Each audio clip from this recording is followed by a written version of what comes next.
எல்லாருக்கும் தலை சுத்தல் பிரச்சனை இருக்கா? இந்த மாதிரி தலை சுத்தல் பிரச்சனை எல்லாமே வரதுக்கான முக்கியமான காரணம் என்னன்னு பார்க்கலாம். நம்ம காதுக்குள்ள இன்னர் இயர் அப்படின்னு ஒரு பகுதி இருக்கு. அதுதான் நம்ம பாடியோட பேலன்ஸை டிட்டர்மைன் பண்ணுது. நம்ம எந்த மாதிரி நேரா நிக்கிறோம், நடக்கிறோம், நம்ம சுத்தி இருக்கிற ஆப்ஜெக்ட்ஸ் எல்லாம் கரெக்டா இருக்கு, நமக்கு எல்லாம் கரெக்டா தெரியுது அப்படிங்கிற பேலன்ஸை டிட்டர்மைன் பண்றது இந்த இன்னர் இயர்ன்ற பகுதி தான். ஸோ இப்போ இந்த இன்னர் இயர்ல இருந்து நம்ம பிரெயினுக்கு போக வேண்டிய சிக்னல்ஸ் வந்துட்டு கரெக்டா போச்சு அப்படின்னா நமக்கு கரெக்டான சிக்னல்ஸ் போகும்போது நம்மளால நேரா நிக்கிறது, நடக்கிறது, அந்த பேலன்ஸ் இஷ்யூஸ்ல எதுவும் இல்லாம இருக்கும். இந்த சிக்னல்ல ஏதாவது ஒரு டிஸ்டர்பன்ஸ் இருக்கு, நமக்கு கரெக்டா இருக்கும்ன்ற சிக்னல் தப்பா ரீச் ஆச்சு, அவர் ஏதாவது டிஸ்டர்ப்டா ரீச் ஆகுது அப்படின்னும் போது நமக்கு ஒரு டிஸ்டர்ப்டு ஃபீல் வந்துட்டு இருக்கும். பேலன்ஸ் மிஸ் ஆகுற மாதிரியும் இந்த டிசினஸ் ஃபீல்லாம் இருக்கும். இப்ப நமக்கு டிசினஸ் இருக்கும் போது எந்த மாதிரி இருக்கும்? நம்ம முன்னாடி இருக்கிற ஏதாவது அசையாத பொருள் கூட அசையற மாதிரி இருக்கும். அசையாத ஏதாவது ஒரு ஆப்ஜெக்ட் நம்ம கண்ணு முன்னாடி இருந்தாலும் அது அசையற மாதிரி நமக்கு தெரியும். சுத்தி இருக்கிற ரூம் அசையற மாதிரி தெரியும். இந்த மாதிரி விஷயங்கள்லாம் இருக்கும். ஸோ ஏதோ ஒரு ஸ்டேஷனரி ஆப்ஜெக்டும் அசையற மாதிரி தெரியும். ஸோ அந்த ஸ்டேஷனரி ஆப்ஜெக்டை நம்ம எப்படி பாக்குறோம்? நம்ம கண்களால பாக்குறோம். அப்போ நம்ம கண்களால தான் எல்லா விஷயத்தையும் பாக்குறோம். ஸோ நம்ம கண்களால பாக்குற விஷயங்களும் நம்ம காதுக்குள்ள இருக்கிற இந்த இன்னர் இயர் அப்படிங்கிற பகுதி எல்லாமே கனெக்டடா இருக்கும். ஸோ இதுக்கு இருக்கிற கனெக்ஷன் பேர் தான் Vestibulo-Ocular Reflex.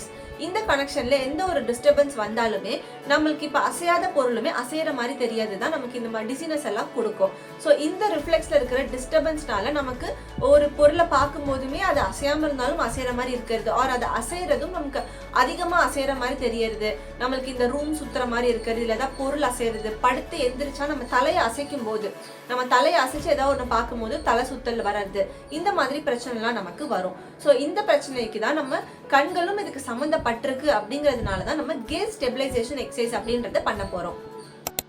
இந்த மாதிரி ஒரு ஸ்டேஷ்னரியான டார்கெட் ஒன்று ஃபிக்ஸ் பண்ணிக்கோங்க. இந்த எக்ஸ் மார்க் மாதிரி அந்த மார்க் வந்துட்டு ஏதோ ஒரு இடத்துல ஸ்டேஷ்னரியாக ஸ்டிக்கப் ஆகி இருக்கணும். நீங்கள் உட்காந்துருக்கிற இடத்துல இருந்து ஒரு 1 arm டிஸ்டன்ஸில் இருக்கணும். இப்போது நீங்கள் இந்த டார்கெட்டை மட்டும்தான் பார்க்க போகிறீங்க. இந்த எக்ஸ் மார்க்கை மட்டும்தான் உங்கள் கண்கள் ஃபோக்கஸ் பண்ணணும். ஆனால் தலையை நம்ம லெஃப்ட் அண்ட் ரைட் அசைக்க போகிறோம். ஸோ தலையை நீங்கள் லெஃப்ட் அண்ட் ரைட் அசைக்கும் போதுமே கண்கள் கரெக்டாக அந்த மார்க்கை பார்க்கணும். இந்த மாதிரி ரைட் அண்ட் லெஃப்ட் மூவ்மெண்ட்டை ஒரு 15 to 20 வாட்டி பண்ணிக்கோங்க. அடுத்த எக்ஸசைஸும் கிட்டத்தட்ட இதே மாதிரி தான். ஸோ ஸ்டேஷ்னரியான ஒரு டார்கெட் பார்க்க போகிறோம். ஆனால் நம்ம வாலில் ஸ்டிக் பண்ணதுக்கு பதிலாக இப்போ கையிலே ஹோல்ட் பண்ணிக்க போகிறோம். ஸோ கையிலேயே அந்த எக்ஸ் மார்க்கை ஹோல்ட் பண்ணிவிட்டு இதே மாதிரி நம்ம லெஃப்ட் ரைட் ஹெட்டை மூவ் பண்ணும் போதெல்லாம் நம்ம கண்கள் கரெக்டாக அந்த டார்கெட்டை பார்க்கணும். லெஃப்ட் அண்ட் ரைட் ஒரு 10 times, அப் அண்ட் டவுன் ஒரு 10 times பண்ணிக்கோங்க. அடுத்து பார்க்க போகிற எக்ஸசைஸ் வந்துட்டு இந்த 2 எக்ஸசைஸோட ஒரு ப்ராக்ரெஷன்.